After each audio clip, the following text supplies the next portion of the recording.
안녕하세요. 오늘은 간이가세자 홈택스 부가세 신고 방법에 대해서 알아보도록 하겠습니다. 영상 촬영일은 2024년도 1월입니다. 우선 홈택스에 로그인을 하십니다. 만약에 개인인증서로 홈택스에 로그인한 경우에는 상단에 사업장 선택을 클릭하여 주시고요. 부가세 신고하고자 하는 사업장을 선택하여서 해당 사업장으로 변경하여 주시면 됩니다. 자, 그리고 상단에 세금 신고 메뉴를 클릭하면 이런 화면이 나옵니다. 자, 여기서 부가가치세를 클릭하고 나오는 화면에서 화면을 아래로 조금 스크롤 하셔서 내려가면 간이가세자 정기신고 확정 예정이란 메뉴가 나옵니다. 이것을 클릭하시면 됩니다. 메인 페이지에 들어가기 전에 보면 이런 팝업 창이 하나 뜨죠. 주요 자료 조회 서비스 제공 일정이라고 나와 있습니다. 자, 보시게 되면 신용카드 매출 사업용 신용카드 매입 내역은 1월 13일에 제공이 됩니다. 자, 따라서 최소한 부가세 신고는 1월 13일 이후에 하셔야 됩니다. 만약에 내가 네이버, 쿠팡, 배달의 민족 등의 판매 대행 업체를 사용하는 경우에는 더 늦어져서 1월 16일 이후에 부가세 신고를 해야 된다는 말입니다. 자, 닫기 누르시면 자, 기본 정보 입력 페이지가 나옵니다. 자, 신고 대상 기간 확인하시고 사업자 번호를 입력하시고 확인을 누르시면 아래 내용은 자동 불러오게 됩니다. 자, 여기서 주의할 점은 예정 신고 부가 여부라고 나와 있는데 내가 7월에 신고 또는 납부를 한 간이가세자다 이러면 여기에 예를 선택을 해 주셔야 됩니다. 나머지는 아니요 하시면 되겠습니다. 자, 위에 사업자 세부사항이 맞는지 확인하시고 저장 후 다음 이동하시면 되겠습니다. 기본 정보 업종 선택 입력 화면이 나타나는데 기본적으로 본인의 업종 코드에 맞게 선택되어 나오기 때문에 크게 신경 쓸 필요는 없습니다. 자, 그리고 아래 부분에 부가가치세 면세되는 매출 금액이 있습니까? 라는 질문이 나오는데 면세되는 매출이 있으면 예를, 없으면 아니오를 선택합니다. 이거는 각 사업장마다 다릅니다. 면세 매출이 있으면 예, 없으면 아니오를 선택하는 겁니다. 자, 마찬가지로 영세율 매출이 있습니까? 라는 질문이 있습니다. 자, 영세율 매출이 있으면 예를 선택하셔야 됩니다. 영세율은 수출하는 분에게 해당이 됩니다. 자, 여기서는 둘 다 없다라고 가정을 하겠습니다. 자, 그리고 이번 과세 기간에 해당하는 매출과 매입이 모두 없다면 옆에 무실적 신고 버튼을 클릭해서 신고를 끝내시면 되겠습니다. 다른 분들은 저장 후 다음 이동하시겠습니다. 자, 이동하면 신고 화면이 나타납니다. 이게 제일 메인 화면이 되는 신고서 화면이고요. 여기서 하나하나 작성해 간다고 생각을 하시면 됩니다. 아래로 스크롤을 해서 쭉 한번 살펴보시기 바랍니다. 자, 그리고 홈택스 화면이 바뀌면서 좀 불편하게 바뀐 것이 있는데 여러분들 전 단계로 가기 위해서 습관적으로 위에 있는 뒤로 가기 버튼을 클릭하시는데 바뀐 홈택스 화면에서 뒤로 가기 클릭해버리면 신고 화면을 벗어나서 최초 신고 화면으로 가버리기 때문에 만약에 내가 전 단계로 가기 위해서는 반드시 아래에 이전 단계 버튼을 클릭해야 된다는 점 유의하시기 바랍니다. 저도 하다가 몇 번 튕겨가지고 다시 했습니다. 자, 여러분들 실컷 숫자 입력했는데 다 날리면 짜증나죠? 자, 다시 위로 가서 과세표준 및 매출세액 부분을 입력해 보도록 하겠습니다. 자, 다시 한번 강조하겠습니다. 이 부분은 매출을 세금 계산서 발행분과 신용카드 현금 영수증 발행분과 그 외의 매출로 나뉘어 적는 부분입니다. 개념 잡고 가시기 바랍니다. 자, 그러면 작성하기를 클릭하시면 과세표준 및 매출 화면이 나타납니다.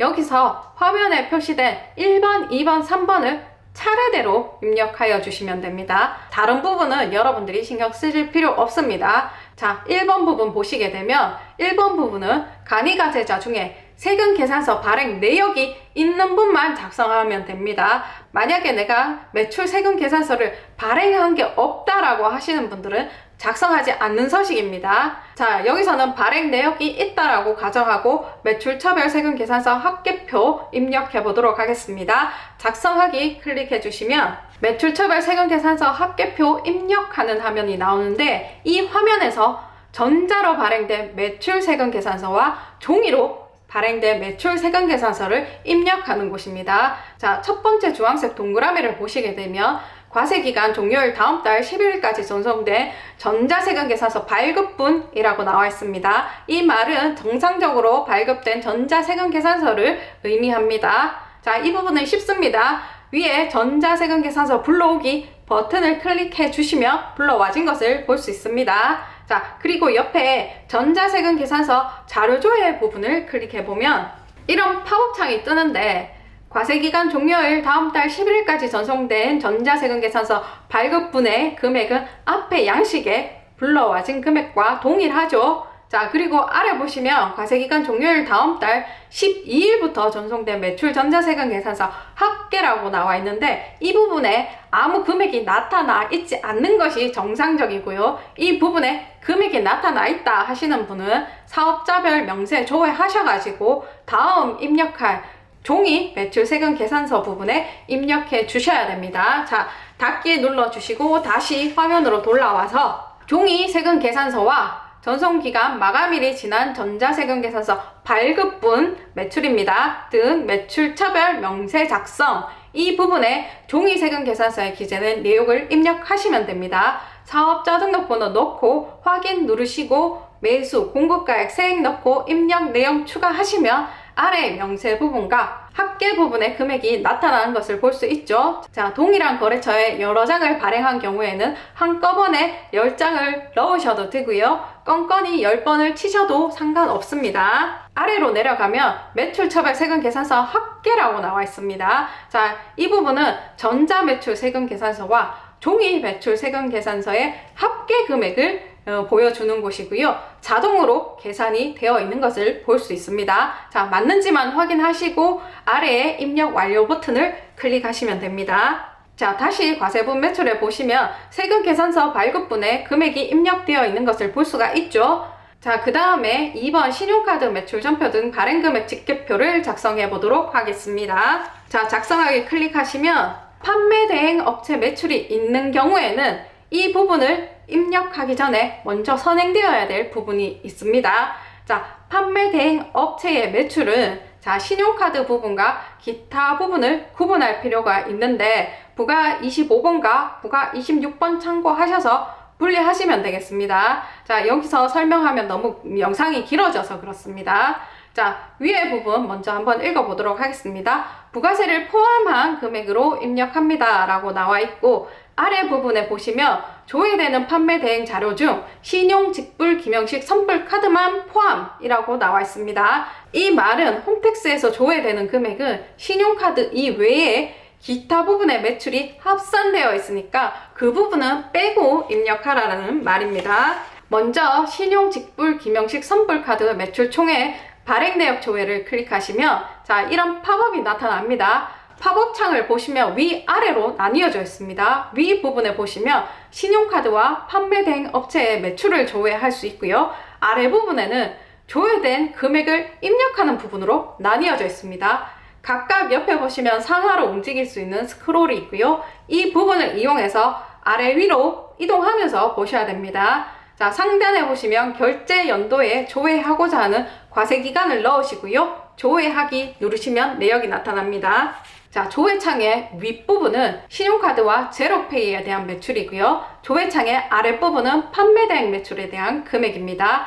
자, 이 금액을 아래 입력창 부분에 입력하시면 됩니다. 입력하실 때 판매 대행 매출에서 조회되는 금액 중에 기타 매출은 제외한 금액으로 입력하셔야 됩니다. 자, 예를 한번 들어보겠습니다. 배달의 민족 같은 경우에는 카드 매출과 현금 매출, 기타 매출로 나뉘어서 매출 금액을 제공하고 있죠. 지금 홈택스에서 조회되는 금액은 배달의 민족의 카드 매출과 기타 매출이 합산되어 판매 대행 매출에서 지금 조회가 되고 있는 거기 때문에 기타 매출은 차감해서 여기에 입력하셔야 됩니다. 자, 그 기타 매출이 200만 원이라고 가정하면 신용카드 부분에 2125만 381원과 판매 대행 매출 자료에 701만 8,704원을 합한 금액에서 기타 매출 200만 원을 차감한 2,669만 85원을 입력하시면 됩니다. 입력하시고 적용을 클릭하시면 이전 화면의 신용카드 부분에 그 금액이 입력된 것을 볼 수 있습니다. 자, 이번에는 현금 영수증 매출 총액을 입력해 보도록 하겠습니다. 자, 발행 내역 조회에 클릭하시면 비슷한 팝업창이 또 나타나죠. 맨 위에 보시면 현금 영수증이라고 적혀 있고 조회 연도에 해당하는 과세 기간에 맞게 설정하시고 조회하기를 클릭하시면 내용이 나타나게 됩니다. 조회 결과를 입력창에 직접 입력하셔도 되고 옆에 자동 체험이라는 버튼을 이용해서 자동으로 입력할 수 있습니다. 다 입력하셨으면 적용을 클릭하시고요. 현금 영수증을 보시면 금액이 채워진 것을 볼 수 있습니다. 그리고 신용카드 매출 전표 등 발행 금액 중 세금 계산서 발급 내역이라고 나와 있는데 자, 이 부분은 세금 계산서와 신용카드 이중 발급분 금액을 기재하는 부분입니다. 이중으로 발행하신 분은 여기에 그 금액을 기재하시면 됩니다. 거의 없을 거라고 생각이 듭니다. 다 입력하셨으면 입력 완료를 클릭하시고요. 자, 신고서 화면에서 2번 부분을 보시면 그 금액이 입력된 것을 볼 수가 있죠. 자, 3번 금액 입력해 보도록 하겠습니다. 3번 금액 같은 경우에는 별도의 입력창이 있는 게 아니라 지금 바로 보이는 이 칸에 직접 손으로 입력을 하시면 되는 겁니다. 이 칸에 넣을 금액을 예를 한번 들어보겠습니다. 자, 과세기간의 매출 총 금액이 100만 원이었고요. 세금 계산서 매출이 50만 원, 카드와 현금 영수증 매출이 30만 원, 나머지 금액이 20만 원이라고 가정했을 때 그 20만 원 부분을 이곳에 입력하는 것이 되겠습니다. 자, 다시 한번 말씀드리면 세금 계산서와 신용카드와 현금 영수증 매출 이외의 모든 매출을 이곳에 적는 것입니다. 자, 예를 다시 한번 들어볼게요. 당 과세 기간에 현금 영수증을 발행하지 않는 현금 매출이 60만 원 있었고 계좌로 이체받은 금액이 20만 원 있었고 그리고 조금 전에 배달의 민족의 기타 부분에 200만 원이 있었죠. 자, 이 금액 모두를 합산한 금액을 이곳에 적으시면 되겠습니다. 자, 그 금액이 280만 원이었으니까 기타 부분에 직접 280만 원을 입력하여 주시면 되겠습니다. 자, 다 입력하셨으면 아래로 스크롤 하셔서 내려오면 이런 내용들이 있는데 다른 것들은 여러분들이 신경 쓰실 필요 없습니다. 자, 저장 후 다음 이동하시면 됩니다. 자, 과세 유형 전환이라고 있는데 이거 여러분들 신경 쓰실 필요 없으시고 바로 저장 후 다음 이동하시겠습니다. 자, 그러면 신고서 화면으로 복귀가 되죠. 여러분들은 21년 7월 이후에만 신경을 쓰시면 됩니다. 이 부분에서 본인이 영위하는 사업에 맞는 부분에 매출 금액이 입력되었는지 확인하시면 됩니다. 보이는 화면에서 아래로 스크롤 해주시면 매입세액을 볼 수 있습니다. 이제 이 부분을 입력한다고 보시면 되겠습니다. 자, 기본적으로 매입도 매출을 입력하는 방식과 동일합니다. 작성하기 클릭하시면 매입세금 계산서 등 수치세 공제 화면이 나타나 있고 이 화면에서는 1번, 2번을 작성하면 됩니다. 1번부터 작성해 보도록 하겠습니다. 매입처별세금 계산서 합계표 작성하기 클릭하시면 매입처별세금 계산서 합계표가 나옵니다. 화면 형식은 매출 세금 계산서 입력할 때랑 동일하죠. 똑같습니다. 다만 매출에서 매입으로 바뀐 것 뿐입니다. 입력해 보도록 하겠습니다. 첫 번째 전자세금 계산서 불러오기를 클릭하면 금액이 자동으로 입력되는 것을 볼 수 있습니다. 자, 다음으로 전자세금 계산서 자료조회 클릭하면 자, 팝업창이 하나 뜨죠. 위 부분은 방금 입력한 부분이고 아래 부분에 과세기간 종료일 다음 달 10일부터 전송된 매입 전자세금 계산서 합계 이 부분에 금액이 없는 게 정상이고요. 이 부분에 금액이 있다면 사업자별 명세를 조회하여 다음에 나오는 종이 세금 계산서 입력하는 부분에 같이 입력을 하셔야 됩니다. 없다라고 가정하겠습니다. 닫기 클릭하시고요. 그리고 약간 아래로 스크롤 해주시면 종이 세금 계산서와 전송기간 마감일이 지난 세금 계산서 발급분 등 매입처별 명세 작성 이 부분에서 종이 세금 계산서를 입력을 해주시면 됩니다. 가지고 있는 종이 세금 계산서를 보시고 사업자 등록번호를 기재하시고 확인을 클릭하시고 매수와 공급가액을 차례로 입력하여 주시고 입력 내역 추가를 클릭하여 주시면 아래의 명세 부분과 위에 종이 세금 계산서와 전송기간 마감일이 지난 전자세금 계산서 발급분 등의 금액이 나타나는 것을 볼 수 있습니다. 자, 동일한 거래처에서 수령한 세금 계산서가 10장인 경우 10장 한꺼번에 입력하셔도 무관합니다. 입력 다 하셨으면 아래로 스크롤 하셔서 보시면 매입처별 세금 계산서 합계에 금액이 맞는지 확인하고 입력 완료를 클릭하시면 매입처별 세금 계산서 합계표 부분에 금액이 입력된 것을 볼 수 있습니다. 자, 2번 부분 입력해 보도록 하겠습니다. 작성하기 클릭하시면 자, 신용카드 매출 전표 등 수령 명세서 작성 화면이 나타납니다. 이 화면을 입력하기 전에 선행되어야 될 부분이 있습니다. 자, 부가세 공제는 모든 신용카드와 현금 영수증 사용분에 대해서 해주는 게 아닙니다. 자, 국세청은 1차적으로 공제 항목과 불공제 항목을 선별해서 주죠. 하지만 사용 금액에 대한 자세한 내용은 사업자 본인만 알고 있기 때문에 이것을 공제와 불공제 설정하는 작업을 선행하셔야 됩니다. 그 부분까지 설명하기엔 영상 길이가 길어지기 때문에 모르시는 분들은 부가 14번 영상을 참고하시고 설정을 먼저 하시고 오셔야 됩니다. 자, 여기서는 이 작업을 먼저 했다고 가정을 하겠습니다. 자, 다시 화면으로 돌아가서 설명하면 사업과 관련하여 사용한 신용카드 사용 금액 중에 공제가 가능한 금액을 기재하는 화면이라고 보시면 됩니다. 신용카드 사용분은 두 가지로 나뉘어집니다. 홈택스에 어떤 식으로든 등록되어 조회할 수 있는 신용카드하고 홈택스에 등록되지 않은, 그러니까 조회할 수 없는 신용카드로 나뉘어집니다. 여러분들이 만약에 홈택스에 사업용 신용카드를 등록하지 않았다 하면 가맹점 정보 부분에서 카드 전표를 보시고 하나하나 입력을 해 주셔야 됩니다.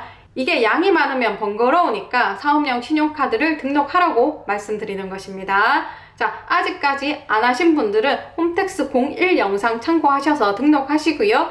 자, 내가 사업용 신용카드로 등록되지 않은 카드를 사용한 내역이 있다 하시는 분들은 여기에 전표를 보고 일일이 입력을 해 주셔야 되는 겁니다. 자, 가맹점 정보에서 입력을 하시는 거고요. 사용한 카드 번호 등을 넣고 입력 내역 추가하면 아래 거래 내역에 추가되면서 그 밖에 신용카드 부분에 그 금액이 나타나게 됩니다. 자, 그리고 아랫부분은 홈택스에서 조회가 가능한 것들이겠죠. 한번 보도록 하겠습니다. 자, 현금 영수증 사용분 입력해 보도록 하겠습니다. 조회하기 클릭하시면 현금 영수증 수령 명세서 작성 팝업이라고 나오는데 공제 대상 부분의 금액을 확인하시고 조회 결과 자동 체험 버튼을 클릭하시면 자동으로 입력이 됩니다. 적용하시고 팝업을 닫으시면 현금 영수증 부분에 금액이 입력된 것을 볼 수 있습니다. 자, 다음으로 사업용 신용카드를 보도록 하겠습니다. 조회하기 클릭하시면 사업용 신용카드 수령 명세서 작성 팝업이라고 나오죠. 자, 동일합니다.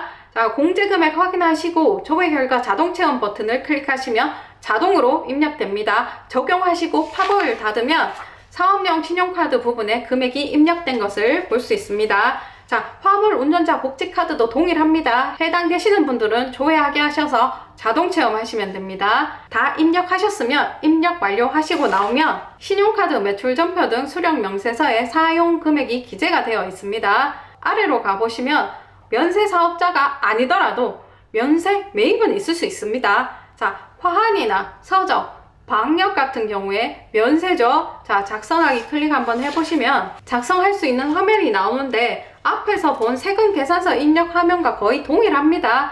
자, 한번 보시게 되면 계산서도 마찬가지로 전자와 종이로 나뉘어지고요. 전자 계산서는 불러오기로 불러올 수 있습니다. 자, 전자 계산서 불러오기를 클릭하시면 과세기간 종료일 다음 달 11일까지 전송된 전자세금 계산서 발급분 합계란에 금액이 불러와진 것을 볼 수 있습니다. 자, 그리고 전자계산서 자료 조회를 클릭하면 과세기간 종료일 다음 달 12일부터 전송된 매입 전자세금 계산서 합계라고 나와 있는데 이 부분에 금액이 있는 경우 다음에 나오는 종이 계산서 입력하는 곳에 같이 적어 주셔야 됩니다. 자, 닫기 누르시고요. 과세기간 종료일 다음 달 11일까지 전송된 세금 계산서 이외에 발급받은 매입처별 명세 부분에 발급받은 종이 계산서를 입력하고요. 입력 내역 추가 버튼을 클릭하시면 추가되는 것을 볼 수 있습니다. 자, 총 합계 부분에 전자 계산서와 종이 계산서 합계 금액이 자동으로 계산되어 나옵니다. 자, 맞는지 확인하시고 입력 완료를 클릭하시면 이제 금액이 기재된 것을 볼 수 있습니다. 저장 후 다음 이동하시면 의제 매입세, 매입자 발행 세금 계산서 및 전자세금 계산서 발급세 공제란 화면이 나오는데 여러분들은 패스합니다. 자, 저장 후 다음 이동하시면 신고서 메인 화면에서 공제세액의 15번과 22번 금액이 기재되었는지 확인하시면 됩니다. 자, 22번 금액 같은 경우에는 신용카드나 현금 영수증 발행 내역이 없으면은 22번 나타나지 않습니다. 자, 그리고 조금 내려오면 수익금액 명세서가 있습니다. 자, 작성하기를 클릭하시면 자, 과세 표준 명세란 화면이 나오면서 땡땡 금액과 일치해야 됩니다 라고 나옵니다. 만약에 내가 음식점과 과자 판매점을 같이 한다고 가정했을 때 음식점업의 매출이 얼마인지 과자점의 매출이 얼마인지 나눠서 입력해달라라는 화면입니다. 자, 나는 한 가지 업종만 한다 그러면 위의 금액과 동일하게 적어주시면 됩니다. 자, 여러 가지 업종을 같이 하시는 분들은 코드 조회에서 각각 좀 나눠달라 이 말이거든요. 그리고 그 금액의 총 합계 금액이 위에 일치해야 이 화면이 넘어가게 되어 있습니다. 자, 저장 후 다음 이동하시면 수익금액 명세에 금액이 입력된 것을 볼 수 있습니다. 아래 보시면 국세 환급금 계좌 신고나 영세율 상호주의는 여러분들이 해당 사항이 없습니다.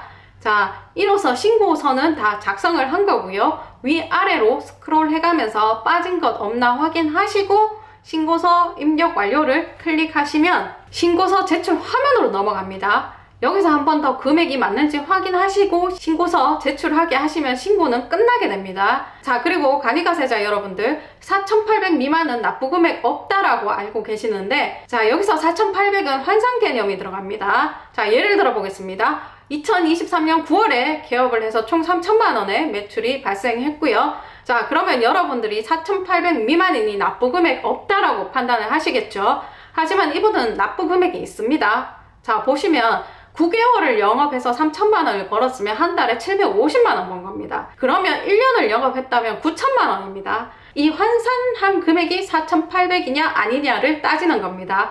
그래서 이분은 환산한 금액이 9천만 원이기 때문에 납부 의무가 있는 것입니다.